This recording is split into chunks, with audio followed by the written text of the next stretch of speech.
Здрасти, Вели. Виж какъв проблем имам и не мога да се справя сам с него, не мога да го реша. Значи на Viva.com 5G стои винаги автоматично свързване. Махам отметката,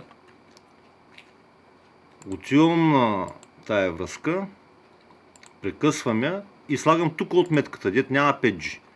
И натискам свържи се. Обаче виж какво се получава. То се свързва, ето свързан, обаче тук си стои. Чай, сега ще го затворим. И сега като го отворим наново, Viva.com 5G, ето пак си стои отметката.